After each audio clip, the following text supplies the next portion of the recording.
Hey everybody, I'm Adam. I'm Stephanie. And we're here from The Eclectic Gamer to talk about Pandemic, to review Pandemic even. Ooh.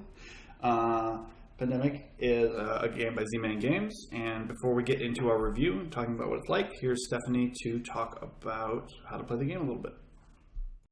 Pandemic is a cooperative game for up to 4 players that takes about 45 minutes to play. Each player takes on a specific role to find cures for and eradicate 4 diseases. Along the way, they travel the globe treating infections, containing epidemics, and preventing outbreaks. On a player's turn, they can move or fly to another city, remove cubes from the board that represent the diseases, find a cure by discarding a group of same-colored cards, trade cards with other players, build research stations, or take a special action. Afterwards, they draw cards, which may trigger an epidemic, and then the disease spreads further. Hey everybody, we're back, and now we're ready to get into the actual review of Pandemic. Yay! So we do our reviews a little differently. We don't really talk about necessarily why this is good or bad, but we talk about a bunch of the attributes the game has that might make you like it or dislike it. And a lot of them go both ways, so we can't really tell you whether or not you'll like it. You can check out the website at tagratings.com to see a little bit more about that. You can get some customized ratings for yourselves, but we'll talk about that at the end as well. So first off, what's the first attribute we think Pandemic has? Well, it's a cooperative game. It is. You want to talk about that a little bit? Sure. Some people like that and some people don't. It's really so if you're new to board gaming and you're not sure what that means, it means that you're all playing on a team together against the board. You all win or lose as a group rather than one person winning or losing. We should say that we're just reviewing the base game here. There is an expansion that allows one person to play against the other players as a bioterrorist, but we're not talking about that right now. Right. Some people like co-op games because you all work together and you either win together or there's a sense of camaraderie. And some people don't like it because they sort of feel like they want the challenge of facing off against another human being, and this doesn't give that to them. Yeah, it's also important to note it's very easy for one person to alpha game and take over the entire game. Some cooperative games, it's rather difficult to do that, but in this game, it's pretty easy for that. Conversely, that makes it a really easy game to play solo. True. As well. And sometimes you have people who like that. They're like, I just want to chill out and I want Adam to tell me what to do. Yeah. So it could be good or bad. But this is one of the quintessential co-op games, I think, in those respects. Mm-hmm. The next attribute we said it has, it's a game where randomness plays a significant factor. Now, they do some cool things to mitigate the randomness, like when you build the deck of cards, you split up the epidemic cards, which are like the bad stuff happens cards, so they can't all be right in a row, which is cool. But you still sometimes have that thing where you go, oh, well, I cleaned all this up, but we got Shanghai, and then we got an epidemic, and Shanghai went again, and it burst out. And there's just occasionally some things you're like, well, we didn't get any of the red cards till the end, so we couldn't do anything with the red cards. I didn't put it as a big factor. I don't know how you did it on your review. Yeah, I think it's very rare that you'll run into a case where the game is unwinnable because of what you're drawing, but it can certainly alter the difficulty more than you had originally intended. Yeah, and I think I mainly put it that if you hate games where randomness plays a significant factor, like this could trigger that feeling just because a couple things happen. So yeah, and I think even though this involves the next expansion, which we aren't really covering, I think it kind of can give you an idea of the randomness that is baked into Pandemic.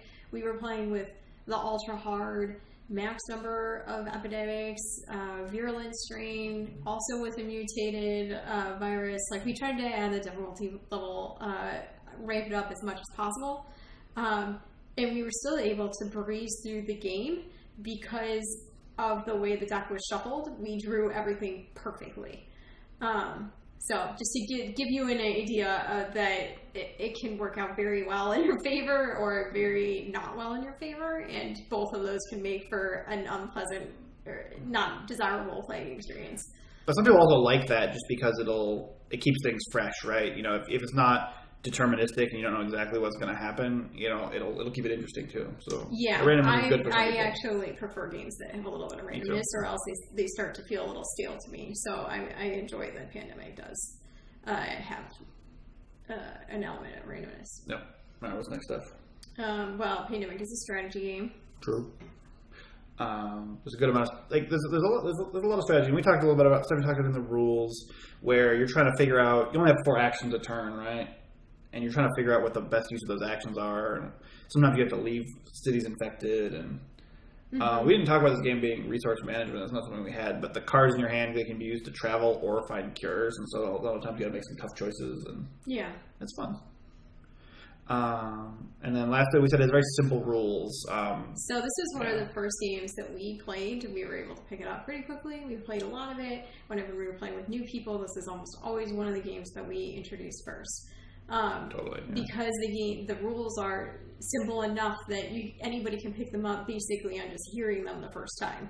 And yet it's complex enough a strategy game to keep it interesting for those who've played it. This and a lot more complicated games, I feel.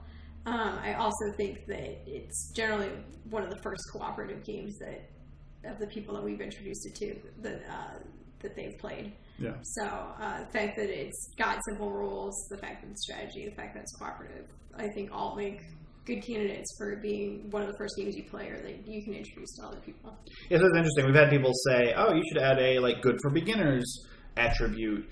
And what we've said to that is kind of, well, I don't think there's one good for beginners, but I think there are some categories that make things good for beginners, and simple rules is one of them. So we'll just say it now. One of the things we're just going to briefly mention is it's a quick game. It's less than an hour. Mm-hmm. So games that are quick, games that have simple rules. Usually it's games with some variety or are good or with a theme. So there are a couple different things that can make it good. Something that makes you want to keep playing the game. Yeah, but simple and quick are two of the ones that we think are really great for beginners, and this has both of those. Mm-hmm. So that's good. It's good to mention. So there were a couple of attributes that I had on my list that Stephanie didn't have on hers. So I'll go over those, and Stephanie can either disagree with me or say, yeah, maybe. I said it's climactic. We talk about that. Yeah, maybe. Yeah. It kind of builds to a climax, and you're not sure what's going to happen. I feel like very rarely, for us anyway, does this game end, halfway through the deck, and you're like, oh, we just lost. It happens a couple times, especially if you try to up the difficulty, which it has facilities to do. But a lot of times it ends up we're like, okay, there's only 12 cards left in the deck. How can we? What can we do to make sure we finish on time? And then we're going right down to the end of the deck. And the way that the epidemic cards are evenly split throughout the deck makes things happen in a sort of a climactic way. And I think I feel that way. But I guess for us, we usually figure out with about 6 turns left that we have that much longer to go, and these are the things that need to get done, and either we did them or we didn't do them. So that is what makes it feel a little less climactic to me. It's not a game that often ends on the last person's turn. In my experience. Mm-hmm. So to me, it feels just a bit less climactic. Sounds good. So I also said this game is a game without much variety, especially in the base game. You're doing the same thing over and over again. The only thing that really changes are maybe the special role cards you get, like the characters you play with your powers, and then the special action cards that get dealt in. You don't always deal all of them in, unless you did in the previous edition. I'm not sure about this one. And so it's basically the same game every time. Different cities will get infected, but it's not a ton of variety, which is good if you want to be able to kind of master something, and you want to be you have people who go, okay, I've seen this once or twice, and now I can really understand it. Throwing random new cards in every time is bad for those people. So I don't know how you feel about that much variety. Again, because there's randomness, that helps the variety aspect to me. The fact that you can modify the difficulty of it helps with the variety to me as well. And finally, even though we're only giving this review based on the base game, if that's really the thing that's holding you back, then I highly recommend that you get an expansion like On the Brink, which allows you to add several different modular components to it. That's true. I think having expansions out there almost is a help in the variety category. Even if it doesn't have it, at least you can do it if you like it. Yeah. I wouldn't say somebody shouldn't play Pandemic because they only like games that have variety, and the base game doesn't have a lot of variety. That's true. So that's why I didn't include it. That's fair. And I only said it doesn't have much theme. It does pretty closely follow the theme, and you see the disease spread, and it's kind of cool. But to me, I don't know, maybe it has something to do with the. So we'll say this now. We're going to say it's a game without flashy components. The characters are all just pawns, and the artwork is okay, and the diseases are just cubes that you put on the board. You guys both seen this in the video before, but to me, like we both said, it doesn't have very flashy components, and so that's a downer to some people. But some people like the simplicity. But you know, the theme, I don't know, like you feel like kind of like that's what's happening, but it never feels personal to your character at all. You're not like, you feel that it feels that way a little bit because of the mechanics, but I think in general it's not in the upper echelon of themey games. I think it's like in the lower third. That's how I describe it, without much theme. Yes, I don't know. I think I would put it in the middle third. I think it's in the middle third. So I didn't say it had a lot of theme. I don't think it doesn't have a lot of theme. Right. Like the mechanics that you're doing do seem to mimic what the theme is. Like treating diseases. I can remove certain cubes if we found a vaccine for one of the viruses. Then I can treat all the cubes at the same time. Like that sort of, I think mimics it. The idea that if there's an outbreak, it will then spread to the neighboring cities. There's certain elements I think that are very true. Like the theme. The fact that the headquarters is where the head of the CDC is in Atlanta. Yeah. So there's a couple elements. I think I probably am close. I'm closer to switching my thing back and taking that off. But it's not like super high theme. It's not like... No, I wouldn't say this is a game with a high amount. Like a high amount of theme in this game would be like, you get a card and it says, your daughter's sick and you have to rush back to where, like something, like anything like that. But it's really like, and it would be hard to like take another theme and paste it on top of this without feeling like it didn't fit. Yeah. That's like a lot of games without a lot of theme are like. The mechanics fit pretty nicely with what the theme is, so. I might change my back. I think you might convince me. And we mentioned the other two. Yeah, it doesn't have a lot of flashy components and it's quick. But those kind of came up during the other ones, so I didn't have to really go into it too much. Anything else you want to say about Pandemic stuff? So I forgot to look at what my score for Pandemic is before I started this. I saw it was a 9.33. 9.33. That sounds about right. The only reason that I don't reach for this game more frequently right now is because we played it so many times since it was one of our first games, and because it's the game that we almost always used to like introduce new people that we game with. Totally. So, yeah. So yeah, I think mine was like a 9.67. We have a couple of our friends who are editors on this game as well. But yeah, I'd say it's I don't find a lot of people who dislike this game. The really hardcore strategy people, I feel like, think it's like a throwaway game. Yeah. It's not a heavy hardcore. Yeah, so like that's the only kind of people who don't like the cooperative games where there can be one person in the alpha games. This is that's a big downer. This is the quintessential co-op game, I think. Yeah, to me. This is not a game if you really dislike that, and you can't get your alpha gamer to not do that. I think we've been fortunate enough that we're able to step back and let other people who've never played before play as much or as little as they want to. So it's good for that respect. I don't know if we've ever encountered an alpha gamer that's like taken over everything. True. That's just us. Well, that's Pandemic. We were going to take off here and say goodbye, but stick around for a little minute just to see a little message about how the site works and see how you can get customized board game ratings on our site for Pandemic and a bunch of other games. Yeah. Bye. See ya. Bye. Galactic Gamer is a website that gives you personalized board game ratings based on your preferences. To get started, you just go to tegratings.com. That's tegratings.com, and it'll take you to the website. From there, you just click on Go to Edit User Attributes, Step 1, and will take you to a page where you can rate the top 10 most common board game attributes.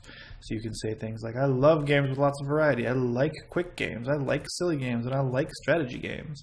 If you're ever not sure what these attributes are, just mouse over them and a description will pop up. Now it doesn't show it here on the demo because my recording software doesn't like that, but it'll allow you to see it. You can say, I dislike card games, maybe because you want something with a little more substance. You can say, I dislike competitive games. I like consistent games. In this example, consistent games are games which are very consistent from game to game, allowing you to learn and improve. Say, I dislike direct player interaction. I like games with randomness, and I love games with a strong theme.